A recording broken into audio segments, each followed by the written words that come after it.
আজকে একটু যাব শ্রীরামপুর, তাই তাড়াতাড়ি উঠে মা আর আমি স্নান করে এখন রেডি হয়ে নিয়েছি। আসলে আমার চেক আপ করানোর আছে। তারপরে তো সেরকমভাবে আর কোনো ভিডিও ক্লিপ নেওয়া হয়নি।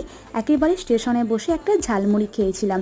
আর এই যে বাড়ির উদ্দেশ্যে এখন রওনা দিয়ে দিয়েছি। তোমরা দেখে আশা করে বুঝতেই পারছো আমি এখন ট্রেনে আছি। বাড়ি ফিরে আরও একবার আমি স্নান করে নিয়েছিলাম, আর এবার লাঞ্চ করতে বসে গেছি। আজকে লাঞ্চে ছিল সাদা ভাত, বেগুন ভাজা, আর ছিল চিকেন গিজার্ড কারি। লাঞ্চ করে আমি ঘুমিয়ে পড়েছিলাম, আর ঘুম থেকে উঠে খেয়েছিলাম এই বাদাম চাকিটা, যেটা খেতে আমার জাস্ট অসাধারণ লাগে।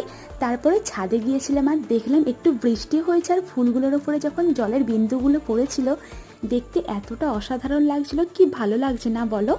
আজকে মাকে বললাম মালপোয়া বানাতে, আসলে অনেক দিন মালপোয়া খাওয়া হয় না। আর দেখো মালপোয়াগুলো এত সুন্দরভাবে ফুলছিল যেন মনে হচ্ছে একটা একটা লুচি। তোমরা কে কে ভালোবাসো একটু কমেন্টে জানিও তো। দেখা হচ্ছে পরের কোনো ব্লগে। ওকে, টাটা।